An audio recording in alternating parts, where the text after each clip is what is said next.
I'm good. All right, awesome. We're back. Okay, let's wait for everybody to get in here. And Hold on, let me get in.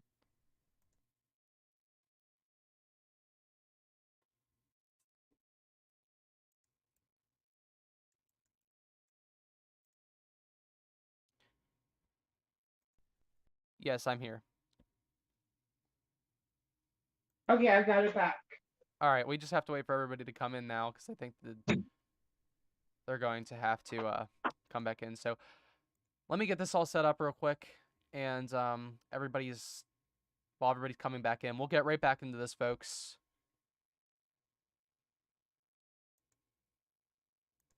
Yeah, My over lord. Huntsville is definitely Wow. that is a solid hail core right there. What is going on there? Are you there? Yep, I'm right here. That Hey, is a screenshot that. Screenshot that. yep. All right, here. Let's get a screenshot of that because that is definitely wow, that is insane. Look at that, man. I told you I saw something. There we go. All right. So, Man. So, are we live? yep, we're live back now. All right. Sorry about that, folks. We had a little bit of a connection issue, but we're back now. So let's get right into this. So look, so if you follow State Highway 30 between College Station, you can see Bryan College Station. There's a supercell over College Station right there, and everything is going east northeast. So, and then you also have a really defined supercell. What looks to be what could be a hook over Huntsville. And what time is this for? This would be, let's see. Um, this would be about 11 p.m. so this is 39 hours out. So this would be Monday, right? 11 p.m. Monday. So that's what we're looking at. So this is definitely dangerous because potentially dangerous because this is nighttime stuff. So we're talking about it being a nighttime threat, and there's a lot of hail cores. Look over here, just west of Huntsville. We have an even darker shade of white here, and I can actually, if you want me to, I can go and I can switch to potential hail size, and we can look at what kind of hail size we could be seeing on the surface. So right around the Huntsville area, that's about for some reason it won't show me, but right there we're I mean, looking. for granted, I mean, this is only future cast. This is only modeling. So it could be different. I It mean, de- it could be a different outcome.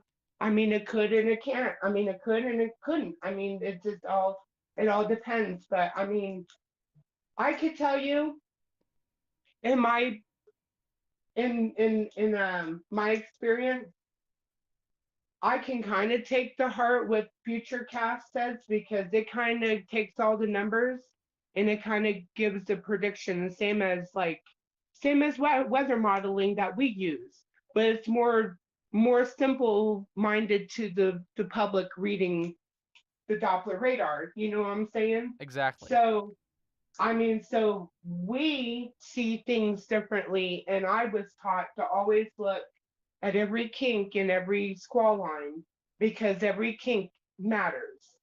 Every little curve and every little kink in a squall line, I mean, that pretty much indicates where the wind's at, and those are the points that you want to look for the inflow and the outflow on the backside of that storm. So, wow, look at that. It's just insane, and there's a lot of lightning too. Again, like we said, there's not really. It's hard to kind of predict all these other factors such as lightning and hail with the HRRR and all kinds of other forecast models. We only use those for a very small portion of our forecasts. But as you can see here, we can kind of take this into some consideration that these areas around Huntsville will have very strong updrafts and very strong downdrafts. Just due to that immense amount of energy there from the heat from the warm air advection. But as you can see, we have these downdrafts here of purples and blues and even whites. And if we look at the potential lightning here, we also have you can see that's about, I do believe that this is in kilometers. That's about 6 strikes, 6.5 estimated strikes per kilometer that's possible there, just west of Huntsville. Now, if you think of a square kilometer, With that's a lot of and with lightning. you and with the ongoing drought, even though it's going to rain 6 inches, okay, it may be, there's still a fire risk, people. So, Exactly. and if you're talking about 6 lightning strikes every 5 minutes in a forested area, so I mean there is a fire risk. That's Um, definitely a threat too, as you said, because even though there's going to be rain, there's some still dry spots. There's going to be dry spots there, and if a lightning strikes hits one of those dry spots, wildfires, brush fires are all possible from this. So do keep that in mind. There's a lot of factors that go into this event here. So as we were talking about before, I think you wanted to go more in depth with the tornado threat as you were talking about, because the main thing we're talking about here is the tornadoes. So again, what's your thoughts on the tornadoes here? Really, what kind of tornadic activity do you feel we could get here?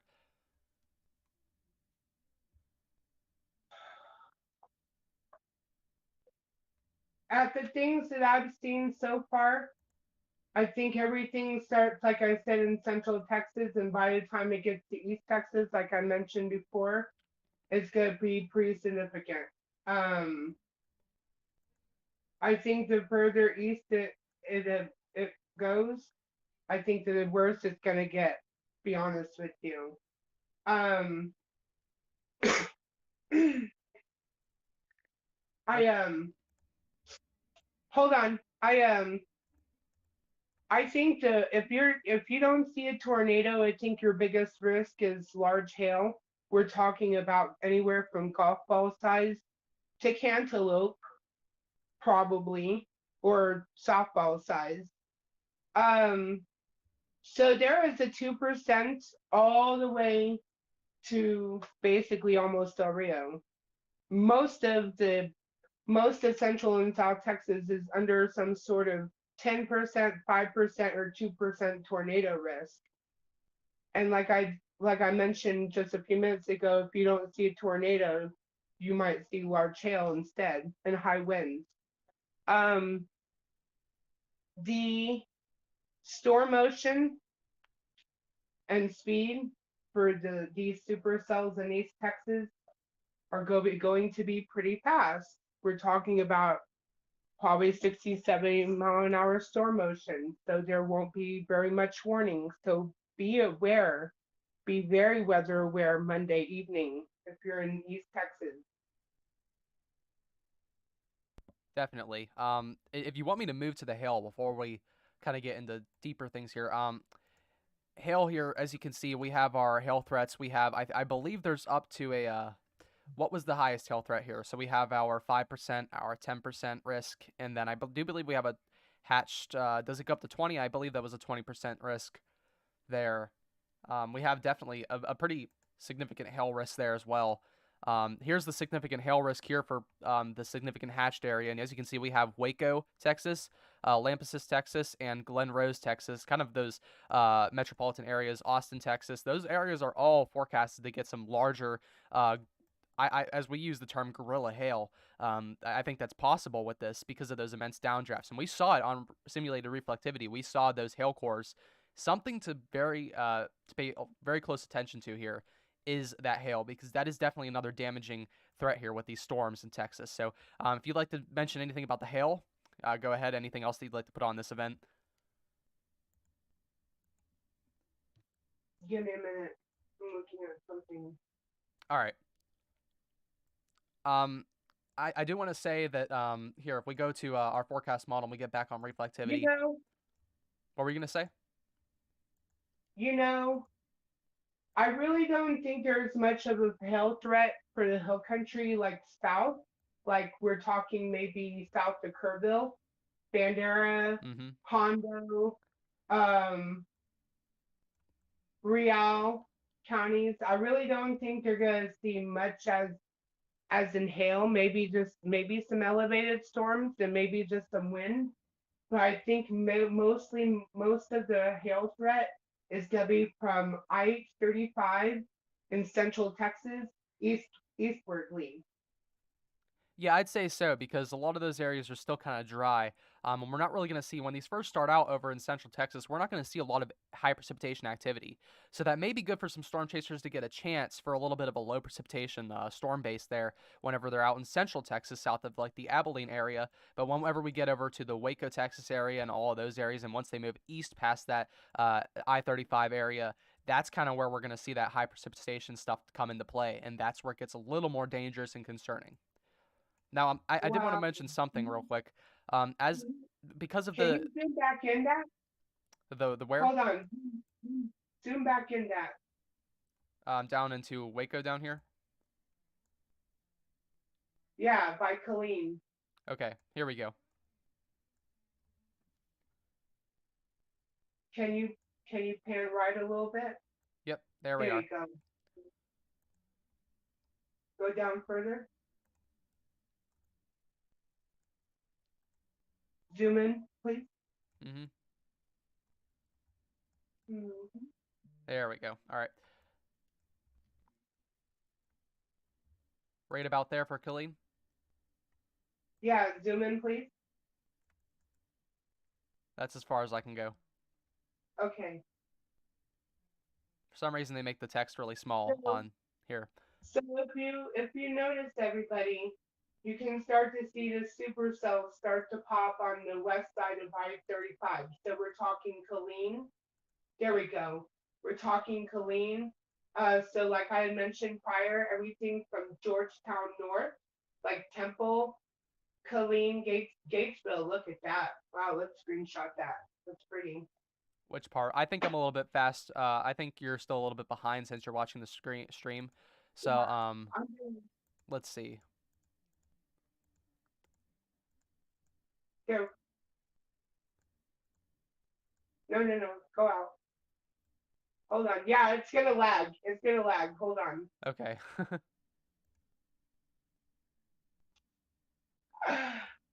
Yeah, I think that You was panned in too much, Landon. that's what that's what I was saying. You're still a bit behind, so while you're trying to tell me to zoom in, I was zooming in to the point of where I couldn't zoom in anymore. So that's that's kind of where that's why I was confused because when we zoomed in that far, I didn't know. But then again, you can't really see what I'm doing live. So um, here, let's see if we can work this out. I think what I'm gonna do is do you want me to go to the mains whenever the storms kind of happen there, the main timing, so that we can.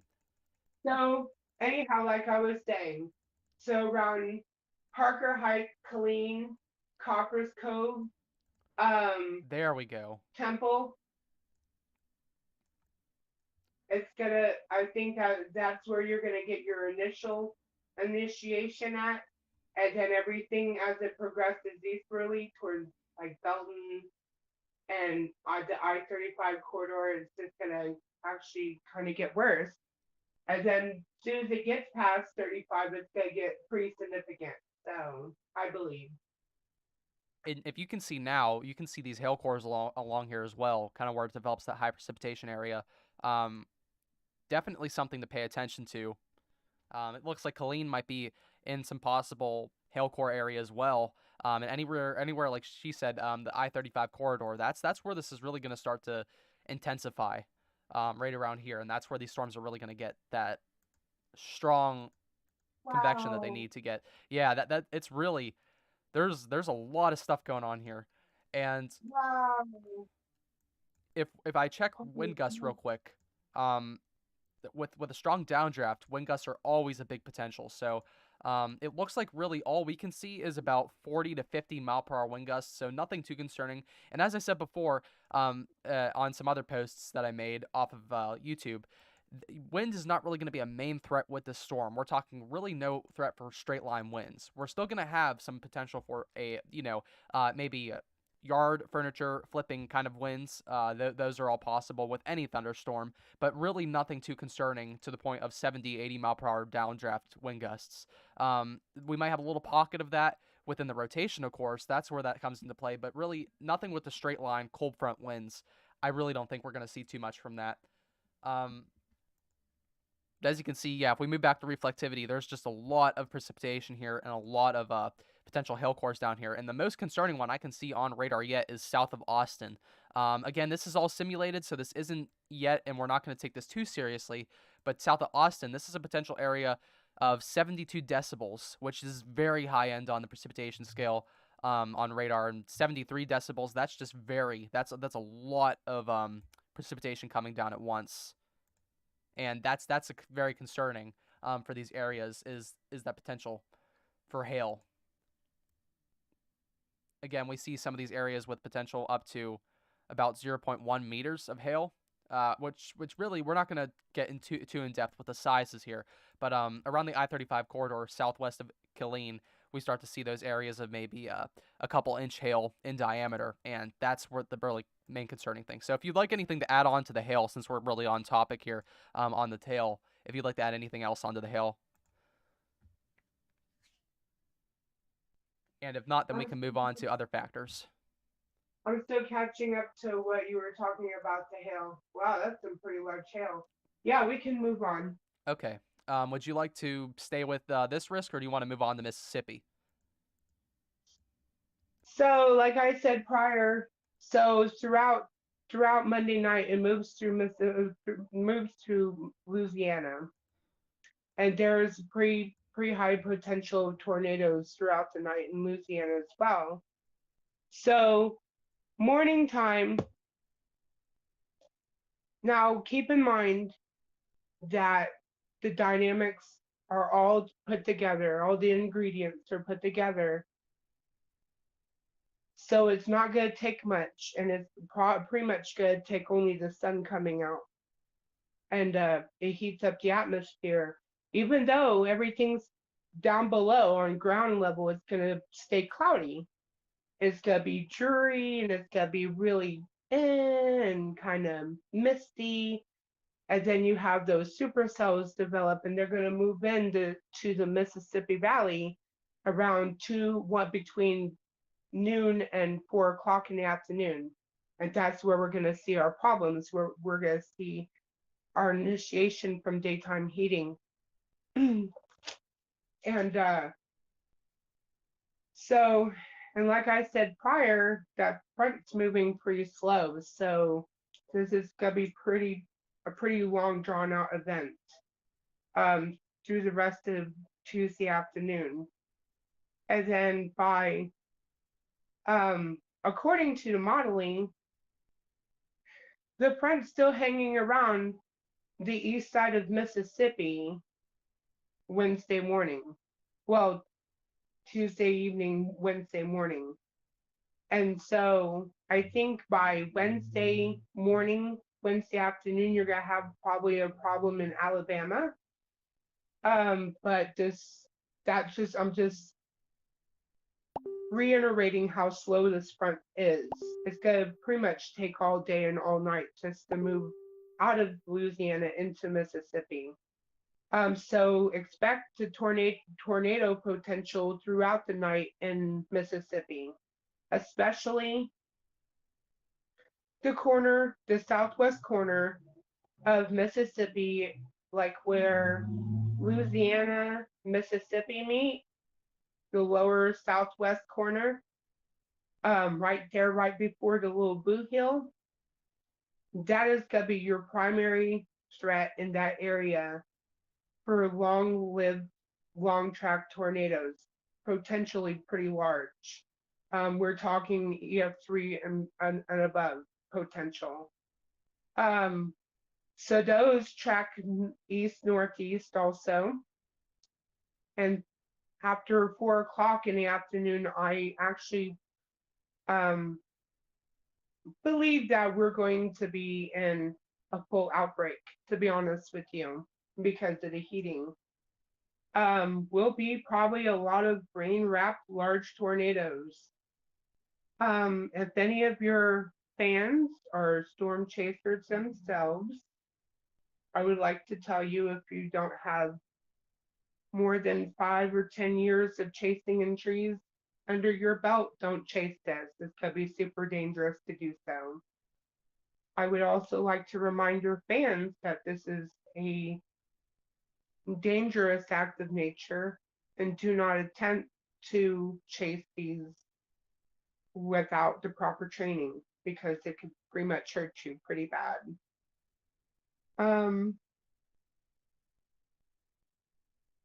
So I want to cover um, the fact that so it's a pretty slow moving squall line because it's with the front. So I want to move to the part where um, there's going to be prefrontal initiation Okay. prior to front. Yeah, Go let's. ahead. I'll get on reflectivity there. Let's So if we look on reflectivity, you can see just before these storms kind of occur. Let's get back there. There may be some spotty showers, and the NAM does a very terrible job of showing this. But as you can see, with it's kind of lower resolution because it's so far out. But as you can see here, we need this so that we can get this far out on the forecast. But you can see there's a couple of spotty areas. They look low precipitation, but I do believe these could be potential supercells themselves if they have enough initiation down here. You can see there looks to be a little bit of initiation north of New Orleans, um, and south of the Macomb area, southeast, and you can see that there's a lot of initiation with that warm air advection. Again, we talk about that warm air advection.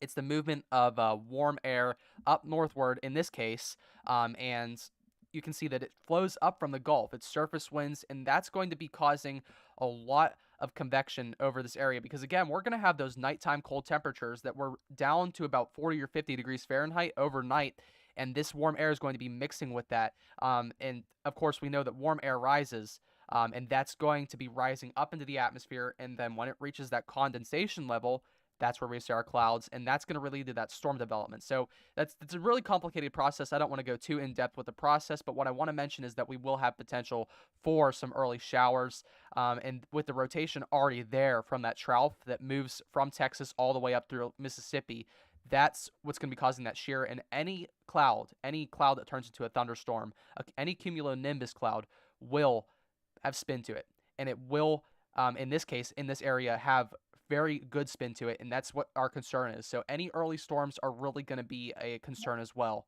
Any showers. So if you'd like to get back to that, I'm going to keep this over this area so you can see those early showers move in. If you'd like to give more insight on that. I agree with what Landon said. So anything that it won't take much at all. And that is the biggest concern is because it won't take much. And I think that's what's going to make this overall pretty significant event because we're going to have, we could have renegades, as Reed calls them, renegades, uh, some lone standing supercells that move along in a east northeasterly fashion ahead of the front. And then our main concern, if you don't think that rogue supercell thunderstorms was pretty bad, the main threat itself is the squall line because we will also have embedded rotating thunderstorms as well in that line. So that is where the outbreak potential remains as well, is in the squall line. So anything in that little Boot Hill area that I was talking about, that southwest portion of Mississippi, like Natchez, south of Jackson, um, that's gonna be your area where it's gonna get pretty rough Tuesday afternoon and Tuesday evening and through the night potentially. So, because like I said before, it's a pretty slow moving front. So, I also wanted to mention for Louisiana, early on, our first initial area that we were thinking of setting up for you was Monroe. I do remember that in the Mississippi Valley, but now you're saying you wanted to move more eastward for your for storm initiation. So for storm chasing, I mean. So where are you planning on? I mean, you don't have to give your exact location, but where in the general area are you planning on setting up for this storm chase Tuesday? so I plan on heading out tomorrow afternoon. Um, I want to give plenty of time to get down there and do my observation, do my sampling. Um, like you get to a location, you can, you check your elements, like your temperature. You check to see your Cape values. You check to see your what's going on with the winds. Your upper and lower and mid-level winds, and then you know, you kind of can just feel the air to know if it's tornado day or not. Like you can feel the temperature, if it's sticky, if it's, if it's kind of foggy. You take all those facts into consideration. So is it foggy? That means that I have a pretty high chance of having some high precipitation event later on. So I figure I'm going to get down there early morning and kind of check things out and see what's going on because it's going to take me every bit of 13 hours to get down there. And then I'm going to get an idea. And I pretty much think I'm going to stay along the I-20, Interstate 20 area. So I'm pretty much going to start off in the Mississippi Valley, but I'm going to move with the motion of the storms. So it's a pretty rough area to chase, to be honest with you. It's very heavily wooded. It's not a very ideal area to chase. That's why I said earlier, the little disclaimer, if you don't have 5 or 10 years behind you, this is not the chase for you. It's very pro level. There is a lot of factors like everybody says, oh, storm chasing easy. You just look at a radar. Well, what's going to happen when you have limited cell service and no data? Well, you can't read the radar at that moment. So you're basically storm chasing blind. Well, at that moment in time, you need to look up and know what you're looking for. That's what makes the chase tricky, especially when you're trying to look over 25, 30-foot pine trees. It makes it very, very hazardous to do this. So I want to set up in the Mississippi Valley. I want to move with the motion of the storm. I'm pretty much betting that we're going to catch a couple of little renegades. And I want to move east as much as I can ahead of it because I want to get through the other side of the pine tree forest before I reinitiate the storm, because that is exactly where you have your problems is in limited visual areas is what's risky about it, like I mentioned. So I want to be able to stay ahead of this, and then I'm going to try and maybe stay with it at nighttime too. It really depends. When you add the factors of nighttime and tornadoes in tall tree areas, that gets kind of risky too. So we really just have to kind of monitor the conditions and kind of establish ourselves where we think the conditions permit. But it's definitely going to be in that little Boot Hill area, Southwest Mississippi, that Louisiana area. So Yes, I did notice that for Louisiana too. We're not just going to even though we are, it does seem like we're focusing on Mississippi for the storm chasing purpose because that's where you're setting up. Um, I know there are some folks that also want to know about Louisiana, and I'm going to give a quick update on that as well. For Louisiana, we're seeing my this. brother, my best friend, he lives in Zachary in Baton Rouge. I am just as concerned for him as I am because he is right in that 30% area because well, he's right in that 45% area. I stand corrected. I apologize. So everybody in that little Blue Hill, like kind of southwesterly into Louisiana, you need to be aware too. And even though you are not in the 45% area, you still have a 5% tornado risk around you. Like this is a pretty big system. So everybody's going to be impacted by this. If you don't see a tornado, you're more than likely going to see hail or some pretty high winds associated from being outside the supercells. So, I mean, everybody's going to be impacted here, and everybody definitely does not need to sleep on this. Everybody needs to be very weather aware of what's going on around you from Monday night on, honestly. And I really can't emphasize that enough. Like, obviously, I'm eager to chase and everything like that, but of course, I'd still have to stand something like this down because I only have about I'm still new to the whole storm chasing thing, and I only have about a year or so under my belt, and that's with other people's driving experience. So it really is very important. As Lexi said, you need to stay out of this if you don't have multiple years under your belt of storm chasing. Even if you have about 3 or 4 years, you still need to step down from this because this stuff is unpredictable. Especially with hill country. Hill country is very hard to predict where the storms are going to head because you have the valleys and the hills, and they like the trend. The storms like the trend where they're going to get good inflow because that's their lifeline. They need that inflow. So if you don't understand hill country too much with storm chasing, and you don't have about 5 or 6 years at least under your belt of storm chasing, you need to step this one down because it is definitely a dangerous event. It could lead to threatening or life-threatening consequences if you don't. So anybody who is planning on storm chasing, please make sure that you are experienced enough. Even if you feel like you're experienced, make sure that you have at least about 5 or 6 years under your belt of storm chasing so that you know what you're doing. But anything else you'd like to add on to that aspect?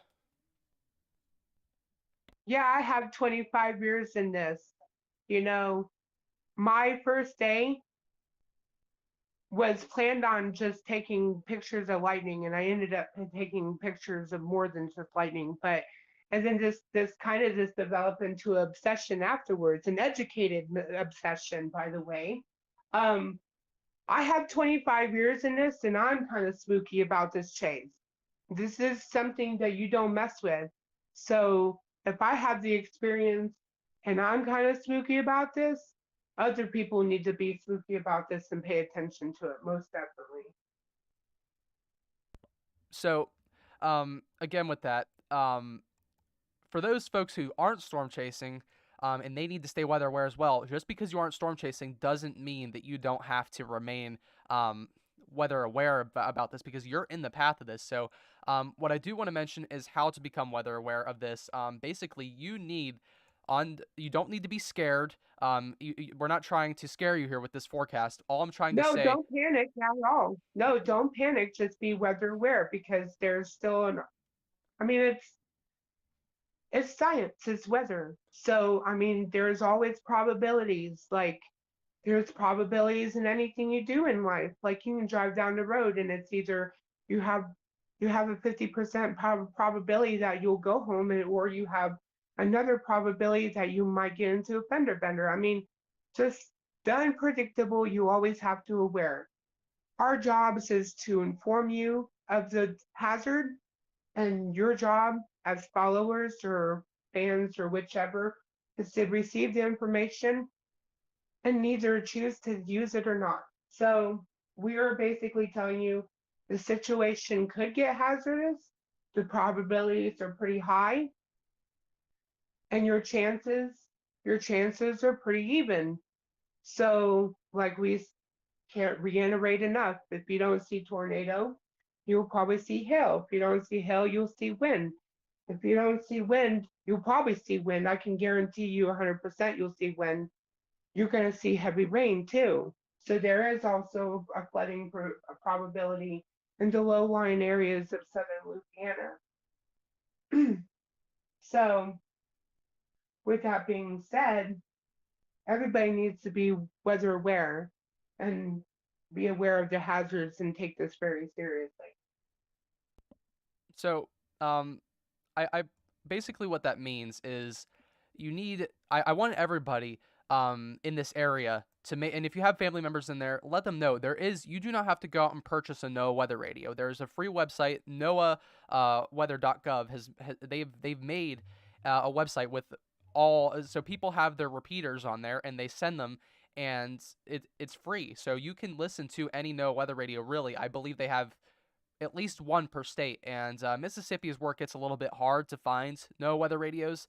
So for this event, this might be a little bit more tricky. But if you go there, um, you can find information like that. And it's very important to have a no weather radio because they will send you alerts and you'll be notified anytime. And of course, if you have a cell phone, you need those critical alerts on for weather updates. And before we move on, I want to mention how to do that. If you no, you go into your settings. I believe this is the same for Android and Apple. You go down all the way to notifications in your settings. And from notifications, you go down. It should say, if you scroll all the way to the bottom on Apple, it should say Amber Alerts, Emergency Alerts, and Public Safety Alerts. I want you, if you don't already, have all three of those on. Very important that you always have any of those alerts on, but definitely the emergency alerts, because the emergency alerts, you need the sound and you need the alert to come on. That will save your life if you are in here. If there is a tornado warning, it could potentially save your life. You need those emergency alerts because that is like a NOAA weather radio. It will send it to you, to your phone, and even though it's annoying, it's vital. You need it. You need it, and you definitely want to have that in this event. And afterwards, if you want to turn it off, that's fine. But you should, if you are in this area, you want to have them turned on. And if you'd like to add anything about that, I know you have Android, so if you'd like to add anything about that for Android, then go ahead. But it's definitely very necessary for you to have these. Well, the only thing I have to add is not alert related, but I want to highlight the fact that um, this is the first day three moderate risk issuance from Storm Prediction Center um, since 2020, and the first for March, by the way. So this is pretty big. This is a history setter as it is. So this is the very first March ever that a moderate has been issued for the month of March. And I also want to say that um, there's only been 18 times that a moderate has been issued on a three day outlook. Only 18 times. Can you believe that, Landon? That is kind of crazy. And these type of events where they become more rare are the ones you need to look out for, because they can definitely, this stuff like this only happens very rarely, and it's not all the time. So we need to pay attention to this as well. As you were saying, this is definitely an event that you want to pay attention to. And you know what? To be honest with you, it's not gonna be the last this season. Um, I think I want to get a little bit more advanced on this topic real fast. Um, this is pretty much a ring up call to what we're to expect for next month, for April and May, and potentially up through June. So we're going to have a lot of these troughs come through from the west. It's going to really stir up the really warm, moist air that the Gulf of Mexico is kind of vecting up into everybody, because it's springtime. That's what happens.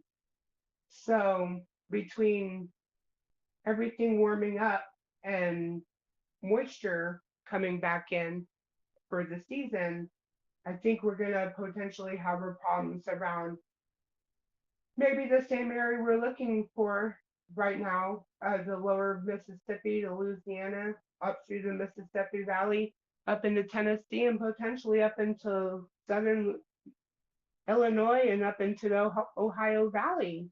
I mean, this is pretty much looking like a really, really significant storm season, to be honest with you. And there's been multiple conversations that I personally have partaken in, that pretty much a lot of other people agree that we could potentially see another repeat of 2011. Now, granted, not every storm event is the same, because they are not. Every situation's different, and I mean, people still hurt afterwards. So we're not advocating for disaster by any means, but we are advocating to find out and to learn and to know more about what we can do to get more word out to everybody ahead of time before large events like this.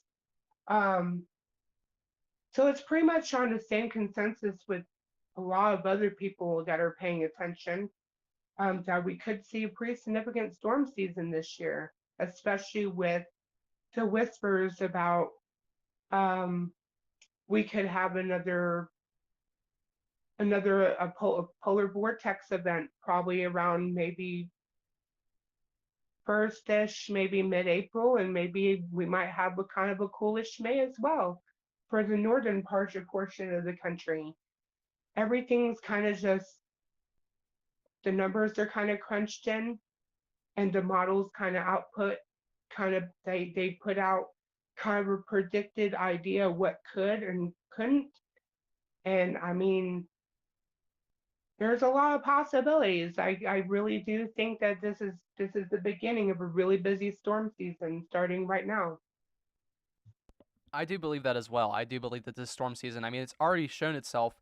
This year, I've seen more day 4, day 5, day 6, day 7, day 8 outlooks than I think I've ever seen in the past couple years in a season. Um, I've really seen so many, and even though that those are people who are making those forecasts, and it's not the weather itself, that still says something because the National Weather Service Storm Prediction Center, those are professionals, and they're issuing these outlooks more often than they have in any recent season that we've seen. So that just goes to show you what type of season we're dealing with, folks. Now, that's not, again, that's not to scare you, but this is a season that you need to be paying attention, especially down for the south here, anywhere from Mississippi to Tennessee, anywhere along the Mississippi River Valley is really going to be our hot spot. And then later, we might see it up in the Ohio Valley, I do believe, up in this area, including the states of Ohio, Indiana, and Illinois, some portions of eastern Iowa, Wisconsin, Missouri. Those areas are all going to be in this as well. We're definitely looking at a fairly big season this year. So it's going to be pretty active, and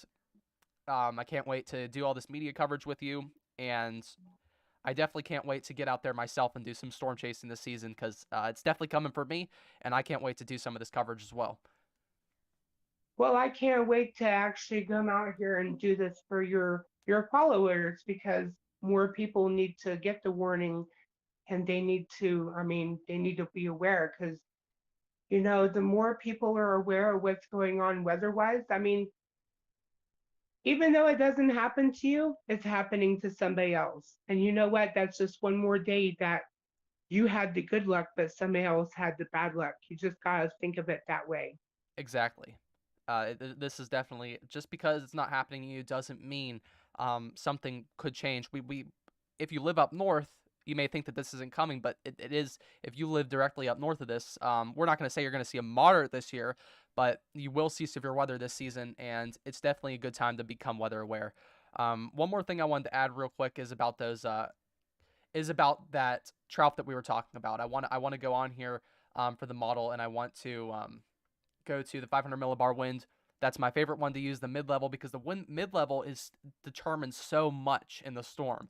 And our surface level winds are going to be moving eastward with the cold front, but as they move eastward, we have these near northward winds. They're nearly moving straight up northward, about in a northeast motion of about 100 miles per hour. That's mid-level, so that's about I believe about I'm not sure how many thousands of feet in the atmosphere that is, but this would be about 500 millibars. And this is definitely something you want to pay attention to because this is determining that shear in the atmosphere. And as we talked about, that shear is what's going to give these storms their spin.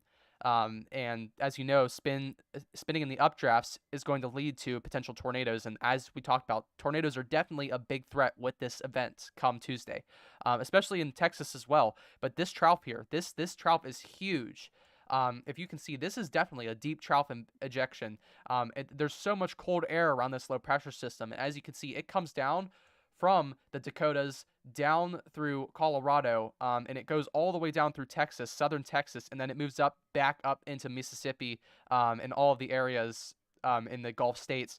This is one of the largest troughs I've seen in recent times. It's definitely a very large one. If I zoom out to the United States, look how huge this is. This is a massive cold air, and these cold air ejections, even though this winter was very cold, and you may think that might slow down the severe weather, that's only going to lead into an increase because these waves here, the waviness of this, this is a very wavy jet stream. As you can see throughout the globe, we have so much wavelength in here.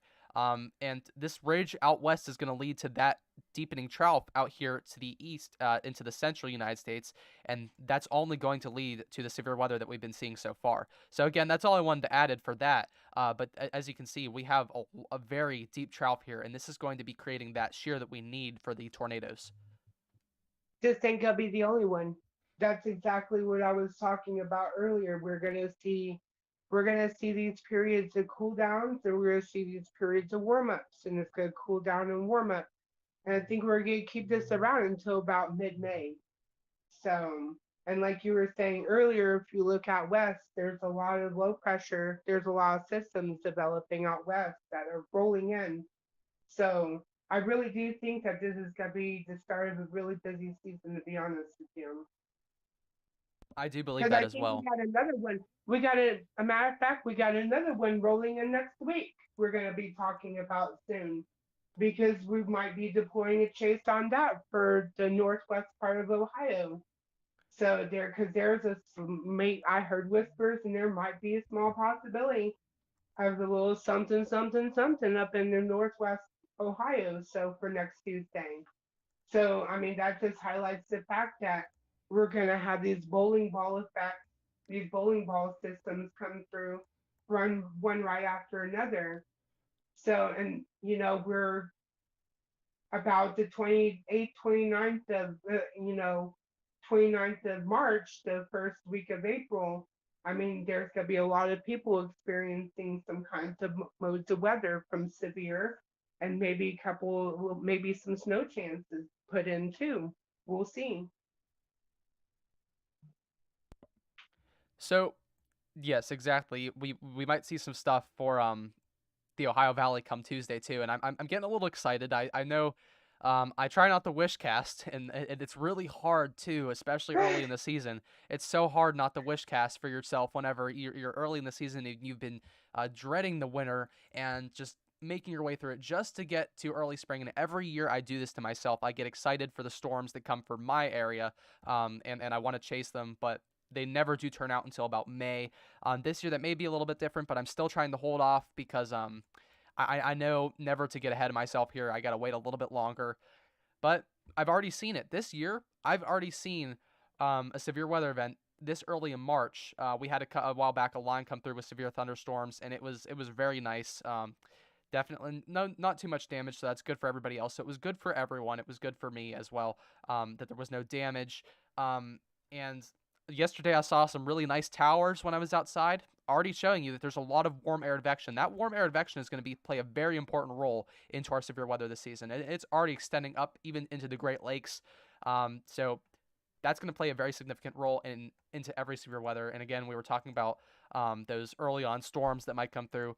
But yeah, that's really it. I mean, um, I'm really getting really excited for this season for myself, but again, this is where it starts to get a little bit harder to get anticipated about severe weather, because this event is not something that we really want to get too excited about, because this is definitely having a lot of metropolitan areas in it, and it's a populated area full of people, and we have potentially uh, type of wedge style tornadoes through here, high precipitation storms. It's a very difficult thing to forecast here. But is there anything else you'd like to add to this forecast? You know,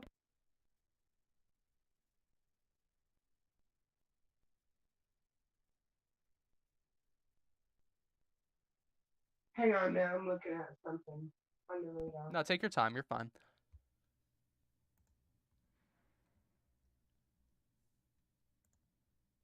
Our Cape levels are definitely very high for southeastern Mississippi come Tuesday. We see a potential for some 2,000 joules per kilogram plus, and that's definitely a lot of energy along with this front. The front could easily do these storms, not as severe as they are, but the front could easily do these storms by themselves. We could easily have some thunderstorms with low energy here, but we also have this high energy as well. It's just only adding on to that lifting that we need, so it's definitely concerning, especially down near the Notches area. That's the area that is really definitely concerning for this energy and lifting. Absolutely right in that southwest corner, right in that little boot hill. I think that's good. Landon, I think by Tuesday afternoon, I think when everything in the shapes in Louisiana and starts progressing easterly, I think what's going to happen is they're going to, I think that, I think the first little couple of cells are going to pop. And I think if they're going to become significant, I think that's what's going to upgrade it to a high on Tuesday. Like what happened last year on the 17th. Remember what we were talking about when I went down there last year in Mississippi? It was only a moderate when I went in there. When I came out high, I didn't even know it was high.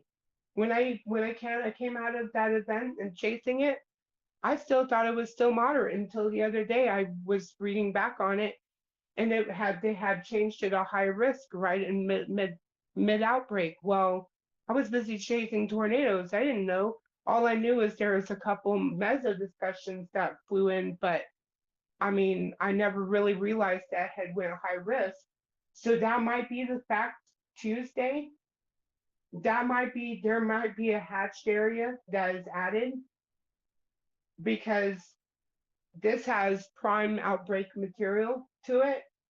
So what happens is I think when it initiates, it might get upgraded to a high risk. It just really depends. Exactly, that is possible. Um, Real quick before we kind of finish up here, somebody asked about could the moderate or enhanced risk end up reaching the western Florida panhandle before the storm hits? And I do want to mention something real quick before you talk. It wouldn't be on the same day, but I do think we are looking at for the eastern United States, we are looking at the next day after that, our day 4. We are looking at something out there as well. So not on the same day. We're not looking for Tuesday, but if we look for Wednesday, you can see the Florida Panhandle is in that as well. So depending on where you are in the Florida Wednesday Panhandle, and Thursday. yeah, Yes, Wednesday and Thursday. Wednesday, Thursday, and Friday. Yes. So the more this line, this this this wave progresses easterly, okay, you can expect a severe weather risk to go with it. So we're talking about Alabama Wednesday, okay, and then that lingers into Wednesday evening for Alabama. I can't stress this enough. This is a really, really slow moving front. I do agree. If it, It's definitely very so if slow. it, so if you're expecting the weather, at 8 o'clock and you go and you look out your front door and it's not even raining, no lightning, and you're like, oh, that dang weatherman was wrong again. No, that's not the fact. This is gonna be a really, really slow moving system. And that's where a lot of people are going to pick up a lot of rain. There is some risk, flood risking, I imagine, in the low-lying areas. And but this is going to be because, like I had said earlier, it stalls out around Houston around 8 o'clock in the evening on Monday, so it's not moving very fast. So everybody's going to probably wake up to thunder and lightning, a lot of thunder and lightning, by the way, like Landon had mentioned earlier. I mean, this is going to be a crazy light show. So get your cameras ready if you're into that kind of thing. So you're going to have a lot of lightning, a lot of thunder. So, and it's going to be really slow and it's going to be really heavy rain for some, might get some high winds and hail, and you could get probably a tornado sometime in the night. It just really depends what area you're at. Real quick, because you mentioned that flooding, I'm before we leave here, I'm going to put out these little areas. If you can look at this precipitation here, we have plenty of precipitation. Our main line is going to be through Louisiana because it stalls out over that region, and that's really where it's going to kind of start moving northeastward because that mid level and surface wind kind of takes it so much northward that it's going to start moving. It's going to change direction and it's going to move there. And then it's going to head out eastward again when it comes to Mississippi. So it really kind of differs in its path here. It's going to wobble a little bit, but then you can see here that we have these areas of high precipitation, 4, 5 inch, 6 inches of rain. And then when it moves out to the Atlantic, there's also some areas of potential off the Atlantic coast, 7 inches or so of rain, but mainly 2 or 3 inches along the Atlantic. But yeah, that's pretty much it for the precipitation. And as you said, there is that Friday, thunderstorm risk. I want to mention, I want to mention Friday by Friday and next weekend. Okay, the East Coast. I've pretty much kind of seen the risk. I've been floating around, kind of, sorta. So pretty much like the Carolinas are gonna be kind of like maybe in a risk of some sort by come next weekend. Um, I think pretty much I think your wind and hail is gonna be pretty much your main risk, but everybody's gonna see something out of this. Absolutely. And if we look at 84 hours out, look how far north this energy actually goes. We actually have, and this is still potential, but we have 800 joules per kilogram possible in Virginia. We have about 100 joules per kilogram of energy, convective energy, in up in Michigan. I do think that we could hear some sparse thunder rumbles all the way up into these areas. I mean, I heard my first thunder rumble a couple days ago from 200 joules per kilogram of energy. So it's still possible. If those of you who like thunderstorms, if you want to hear your first thunder rumble, this might be a good time to do it, especially up in the Ohio Valley and areas like that. We might see a little something up there. So do keep in mind. So there's so many people that are going to see something from this. And it's just such wide. That's the theme of this year: wide severe weather events. It's just very large. So that's all really I have to add for this. If I can turn back on the SBC outlook real quick, so you can, if you'd like to add anything else. I pretty much reiterated everything I was going to say. Just safety, safety, safety. Weather where Monday, Monday night, Tuesday, Tuesday night. Starting tomorrow. This is Sunday, right? Yeah. So starting tomorrow, weather aware, everybody. When you wake up in the morning, put your it's gonna storm hat on and think thunderstorms, really bad thunderstorms from north of Austin, IH-35 corridor, Lampasas, Killeen, Temple, all through there. Um, it's gonna get kind of rough, and then it's just gonna be kind of a rest of a rough day for everybody else progressively.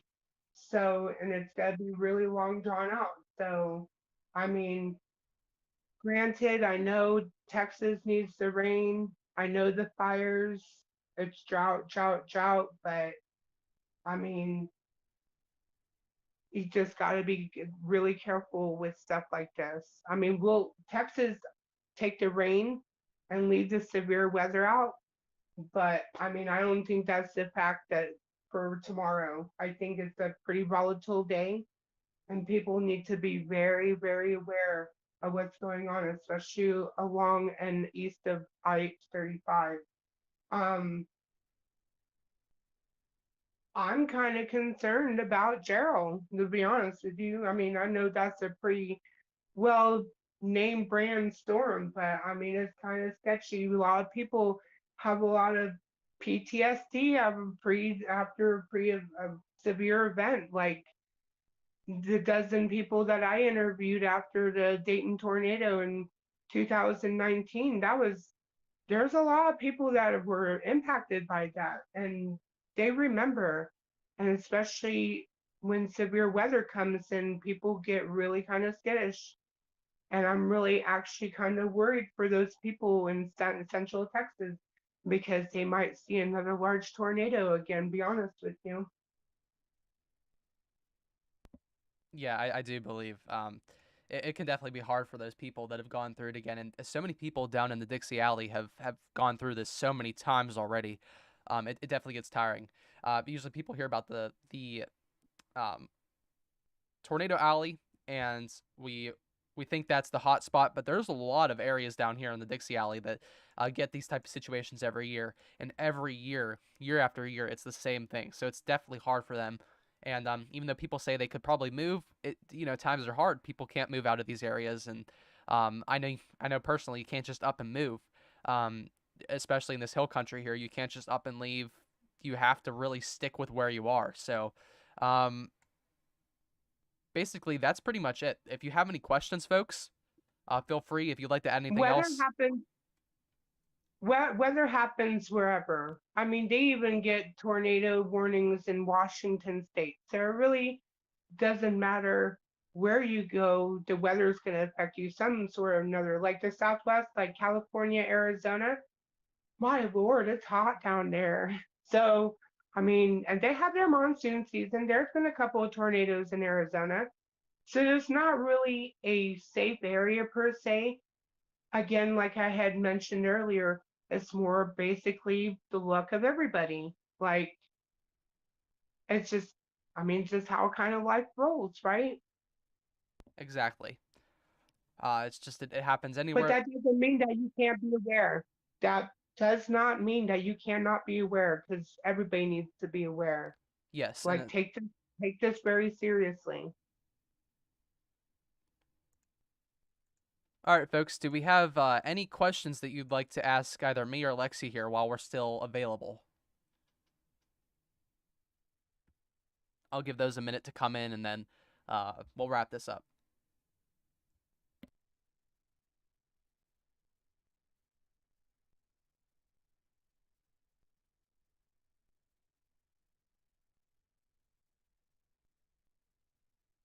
Thoughts and prayers from your fans would be nice. Tuesday's gonna be kind of a risky day for us chasers, so maybe you keep us in your thoughts and prayers if you're into that kind of thing. Yeah, exactly. That is definitely. There's going to be a lot of people on here, a lot of storm chasers that are going to be on this. And even though you may say it's their choice, we don't have to do that for them. It's their choice to be out in the severe weather. Um, the National Weather Service relies on those storm chasers for warnings. So even though you think it's just for sport and they're doing it and they're being selfish, absolutely not. That there's very important. Did you post the mezzo discussion where the weather service was talking about a volatile situation Tuesday for the Mississippi Valley? Let's see. I I can think get meso discussions here. I can actually have. Let's see. I think your fans would be really interested in the reading that, and it kind of really highlights what we're both talking about. We cannot we cannot iterate enough how bad Tuesday could potentially be. Like you're Exactly. talking about a lot of things going on at the same time, people. Like it could get really chaotic because you could have a lot of things going on at one time. So just like be very weather aware of this Tuesday and Monday as well. Monday's just as bad. Exactly. Monday is, even though it's not a moderate risk, even though it doesn't have that fancy red risk that everybody likes to talk about, it's still definitely a day you need to worry about. And Tuesday, most definitely, be weather aware. Have a media source up. It does not have to be me. You don't have to watch me while we're doing this. Just pick a media source and make sure that you are watching it and keeping somebody updating you live um, while you're watching this. No weather Landon, do radio. you Landon, do you think Texas is gonna go moderate? Be honest. It, I'm kind of 50-50 right now. I feel like it does have the potential because of that hail threat. As we look out here, I do think we could see that potential. I mean, whenever we see risk this wide, it still has room for a little bit of addition on it. It could definitely I increase to a moderate. It's possible, definitely possible. I think Futurecast was no lie. I don't think it was lying. I really do think a supercell forms west of Killeen and Temple. And I think at that point, I think SBC will either bump it to a moderate or to a high risk maybe, because it's probably gonna be pretty significant. I do believe so. I've once out in Ohio, I was monitoring the HRRR one day before the event happened, and I called a little location out, a town, where I thought it might be a little bit concerning, and the next day a tornado went right through there, same spot. So not saying that's what this is going to be, but the HRRR, we're using it right now. If you can look on here, we're using the HRRR right now, and all these areas have the potential to see pretty similar, about 80% accurate what we're seeing right now on the HRRR with this line. And this is tomorrow, folks, for the Texas area, and then Tuesday for Mississippi, Louisiana. It's all possible what we're seeing here. So if you see these lines, if you see these hail cores, it's all possible with this. Hail is going to be a threat, and we could see a moderate update for this severe weather event come tomorrow. Just think of this, people. Just think of it like this. And it's pretty simple. Like, if you're getting hail at your house, be very weather aware because that means that thunderstorm could or are not going to produce a tornado. I mean, your odds are 50-50 on that because usually hail is associated with supercell thunderstorms, and that's what tornadoes come from, are supercell thunderstorms that have um, enough enough inflow to tilt that axis inside that cloud. Exactly. And so if it's hailing, You need to act like it's a tornado warning, people. I'm not even kidding. Even if nothing happened, it's just a really piddly thunderstorm. It doesn't matter. You treat every storm the same because it could, like I said earlier, it could or could be your chances. I mean, it depends. And that it's just there's going to be so much rotation in the atmosphere on Tuesday. Any updraft could have enough Absolutely. spin to create a tornado. That doesn't mean that a little rain Absolutely. cloud could, but it's still going to have rotation. Every cloud that has enough height, any cloud that goes up and it condenses could have the potential to rotate. And pretty much with this energy, any cloud is going to turn, any cumulus cloud is going to turn into a thunderstorm. And we have that rotation. It's a very dynamic event that's happening here. A lot of stuff to figure out, but there's it's just so much stuff is coming together so perfectly that we see this event. So I And it's not, and I wouldn't kind of worry so much about the renegades in Texas. I mean, I would worry about them also, of course, but your main focus, like I said before, is that gubby gubby, that squall line that forms. That's gonna be really where your embedded thunder rotating thunderstorms are gonna be, is in that squall line. And that's where you potentially could have your outbreak also. So you have your renegades ahead of the front, and then you have, I mean, the atmosphere when it gets going, it'll keep going. So if you have that spark to initiate, anything's possible.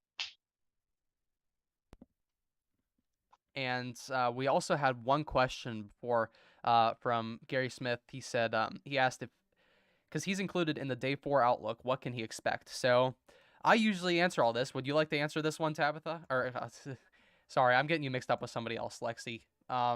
Let's see. So we're gonna go to day 4, and what do you think he can expect? So he's down in the Florida area. What can you expect down there?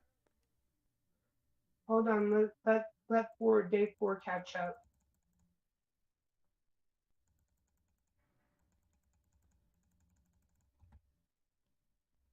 I'm trying to get reflectivity up on there. So, um, really in the bottom of the day 4 risk, right there. Right, I'm still waiting for it to switch over.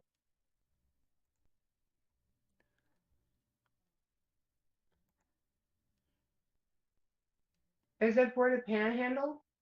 Yeah, I do believe it's as far as I remember, yeah, I do believe it's somewhere around there. Anywhere from Georgia down to the Panhandle, somewhere around there. That's really where we're forecasting. That's gonna be a tornado risk area also for Wednesday, Thursday. I mean, the same threat like you're getting in Mississippi and Alabama is pretty much gonna be the same kind of threat you're gonna expect in Panhandle, Florida also. I mean, I know y'all just got severe weather just the other day, and I'm sorry, but I mean, the risk is there also. It could be, you could have anywhere between 2% to 5% tornadoes probability, maybe, perhaps. And it's still hard to figure out what the exact SBC will be this far out. But when they issue, seem even as something as simple as a 15%, as we see here for the day 4 outlook, you still need to be weather aware for that because that already is showing that something. Where usually a 15% is equal to an enhanced risk. When I had my 15% issued for Pennsylvania, it was an enhanced risk. Usually these things are like that. So I'm not saying that's what it's going to be, but it likely could be an enhanced risk, a severe weather event. And there's still that potential for tornadic activity down here in the southern end here. Really So anywhere along this basically, risk. to break it down to best of my knowledge, so a really easy way to remember to understand this. So basically, when the SBC gives out a 15% risk, that's basically just giving the public a heads up. Okay, we're thinking that there's something going on. That's why they progress the risk as the days go on. Because as of right now, it's really much too early to know what's going on, and it's really mostly wish casting. If it's anything earlier than about uh, 3 to 4 days out, pretty much. But so pretty much you're giving people the idea, okay, there's a probability there that there could be some severe weather coming in. And then throughout the days, they upgrade the risk to whatever is necessary.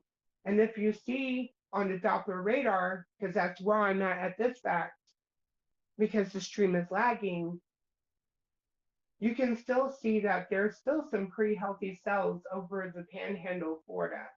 There definitely are. And I think that because that front is so stationary and so slow, I think that's going to pretty much give the panhandle-ish of Florida a pretty good chance to see some severe weather. So basically, that's what that 15% is covering ahead of notice to everybody. And then as you scroll up, you can see that that line kind of really fizzles out, kind of sort of. So you might have some pockets of maybe some severe, maybe in Virginia, maybe like I said earlier, maybe more of a wind and brisk hail, a wind brisk and a hail risk. And but I think the more south you go to the coast, is the more you have that moist, warm air to work with, and that's where you're going to see your severe thunderstorms at. Very good coverage there. I definitely do enjoy how in depth you've explained the 15% risk as well, because it's so far out and it's so hard to interpret it. But as you know, you have 25 years under your belt of storm chasing and forecasting, so you're all good with this. It's still new to all of us over here as we're younger, but the reason people were wondering why it can't move more northward, why the risk hasn't moved more northward, and if it could potentially move more northward. And there is that little bit of potential if the warm air advection were to move a bit higher. But really, that cold air is what's keeping the lack of potential. That surface cold air that's really up here in the Tennessee area is keeping that lack of potential of convection going on, because it kind of overpowers the warm air advection that goes up there, and it's really not going to leave enough warm air to come up into those areas. So that's really why we can't see that moderate extend northward. I mean, there is that I potential, agree. but it really is likely staying where it's at. I agree. Yeah, it's kind of chilly up here. So, I mean, we'll probably just get a cold rain up here, maybe some sleet, maybe some snow in some spots, perhaps, maybe in the upper Great Lakes. But yeah, it's really too cold to really compose anything this far north. I mean, like you're gonna have your little rumbles of thunder, of course, which you can see on the radar, but nothing significant as it's going to play out in the south. All right. Well, is there anything else you'd like to add before we leave? No, sir. It's been a pleasure speaking with you, and I enjoyed talking to your fans, and I hope they enjoyed our little briefing here. Yes. Well, thank you very much for being here. I can't wait to see all the storm chasing coverage that you do Tuesday. And that's all we have, Did you folks. did you tell your fans? Did you tell your fans about that? If not, real quick, I will. So we're going to go live, or go try to go live Tuesday. Like I said earlier in our previous broadcast before we were interrupted, it's really rough terrain down there.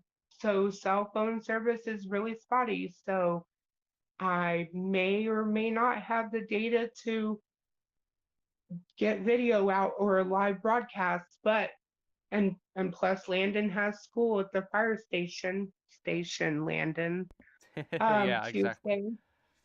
So he will be doing the live coverage, the broadcast via the weather radio, of course, because he has school. But we will try to link up my live. And if it drops, I'm sorry. Just understand and be patient that it's kind of rough down there with the self service and trees and et cetera, et cetera. And I'm just hoping that we have a successful catch on Tuesday and your fans are able to join us. And I hope uh, I hope everything goes right actually. So maybe we'll pop in. Maybe I'll pop in tomorrow while we're rolling down the road and maybe we'll kind of talk, have maybe kind of a session just to kind of chill and chit chat. Yeah, And that maybe Landon can come on and answer some like relay some questions to me. I can answer to the fans, and I mean we can get. I'm feeling kind of hyped about Tuesday. I'm ready for this. So me too. I'm it's been definitely ready. it's been a winter. It's been a winter, man. I'm ready. I'm kind of hungry to chase something. So these little clouds have been promising, but they've been kind of teasing at the same time. So we're ready. All right, well, if that's all that you have to add, I think we'll end it right there. And I can't wait to see you Tuesday. And if you want to pop in tomorrow while we're doing our Texas live stream, I'll be more than happy to do a discussion.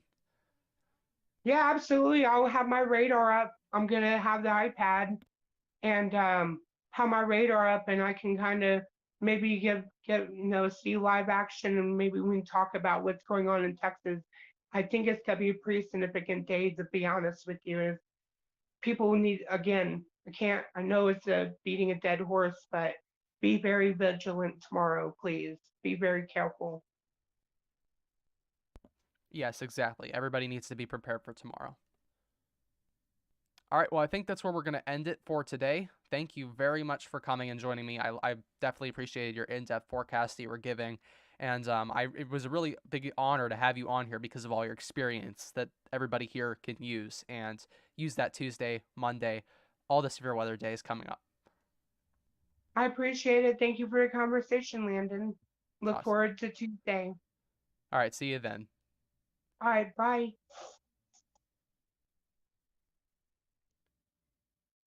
All right, folks. So I hope you loved the introduction with Storm Chaser Lexi there. She's going to be coming in on Tuesday, and she might pop in tomorrow. We're gonna have a lot of streams with her, and it's she's been my mentor here, teaching me all the storm chasing. Nothing about the forecast models because forecast models there you really can't use them too much. That's a big problem with the new age storm chasers, using way too much computer and electronic data more than that original knowledge. If you've ever watched the movie Twister, um, you know that the night crawlers in the movie Storm Chaser, they had all their computed data and they had all the money, they had all the government grants, everything to fund their storm chasing. And I'm not going to get too off topic here, but as you can see, they didn't really get too far. But everybody who has their experience, and really good field experience, that's the important thing here. You can go to school and you can study the dynamics of meteorology, and that's very important, but you also need that field experience. And somebody like Storm Chaser Lexi, she's been out there for 25 years, and her forecasts are better than some of the meteorologists that have been around for a couple years or so. I mean, she does a fantastic job, and it's definitely a wonderful thing to work with her within these severe weather events. So we'll see you all Tuesday. We're going to see you tomorrow, Monday, of course, for that Monday severe weather event out in Eastern Texas. But can't wait for Tuesday to give you the severe weather coverage that you need, and make sure that you are weather aware for that. All right. Thank you, folks, so much for coming in this evening, this afternoon now. And